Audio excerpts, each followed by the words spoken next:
All right, let's quickly review the homework. What this one is looking for is you first convert them and write down what kind of ion they would become. For example, chlorine becomes an anion, right? So it's called, this would be just -1. It would be called chloride. Magnesium is +2, it's just magnesium. Sodium is +1, iodine is -1. So this becomes iodide. All the negative ions get IDE ending. So aluminum is +3 because it's group 13. Potassium is +1. Oxygen is -2. Fluoride -1. And beryllium +2. So the only ones that change the name is oxygen becomes oxide and fluorine becomes fluoride. Everything else stays the same. Here, if it's 3-, that means it gains 3. This loses 1, loses 2, gains 1, and gains 2. Okay, this is just math, 1 plus minus. So if you have a +1 charge with a -1 charge, you should have a 0 charge. This one would give you a +1 and so on and so forth. I'm not going to do that part. All right, what I am going to spend more time on is this, because this is important that you can determine what kind of ion and how to put them together. So lithium ion, you're looking at Li+. Iodine is -1. You're going to have LiI, which is lithium iodide. Then you have potassium ion with bromide, and it's going to be KBr, potassium bromide. Calcium ion is +2. Why? Because it's group 2. Beryllium, same thing, +2. I'm going to write up the ions first.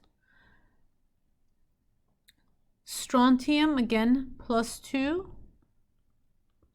Sodium is +1.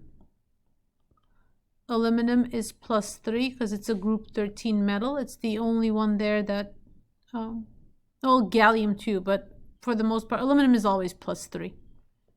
So chloride is -1. Gallium is also +3. Iodine is -1. Aluminum is +3. Sulfide is -2. Gallium is +3. Fluoride is -1. Now, let's put them together. Calcium +2, fluoride. So you're going to need 2, right? So 2 anions with 1. Beryllium with oxide, it's a 1-to-1 ratio. SRS, strontium sulfide. Sodium bromide. Aluminum chloride, you're going to need 3 for every 1. Same thing with gallium iodide. Now, when you look at aluminum sulfide, it's going to be like a crisscross, right? So you're going to use the 2 as a subscript for aluminum, 3 the subscript for sulfur. So it's going to be Al2S3. And then gallium fluoride, you need 3 fluorines. Okay, so all the ending is "ide." So this becomes fluoride. This becomes oxide. This becomes sulfide. This becomes bromide. And then you have chloride, iodide, and sulfide and fluoride. So the metals don't change their names. Okay. All right. The second part of this worksheet, which we're going to talk about now, and I'll tell you how to do it, and then you'll do it for homework, is type 2 type of element. What that means is now that we talk, now that we're done with the binary and you know exactly what the charges are for like lithium and sodium, and because you know the group number, now we're going to talk about the D block. So D block are transition metals, and transition metals come in different charges, and with different charges come different possibilities for compounds with the same element. So copper can be copper 1 or copper 2. and so on and so forth. So you don't need to know this part in terms of what it can become, like the tin and the lead and mercury, but we're going to do a few of these and then you can do the rest on your own. So mercury, when it says Roman numeral, that gives you the charge, so it makes it really easy. Mercury is +2, anion, you know sulfide is the same thing, so you need one of each. It's going to be HGS, and you're going to name it mercury 2 sulfide.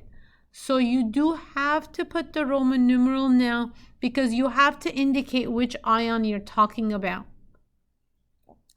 Copper is +1, iodide is -1. Okay, so you know it's +1 because it gives you the Roman numeral, so it'd be CuI, copper iodide.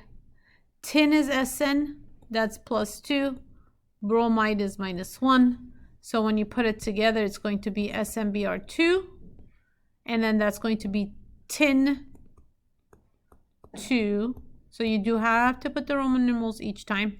This is copper 1 iodide. Okay, so I'll let you do the rest of that. So finish that up.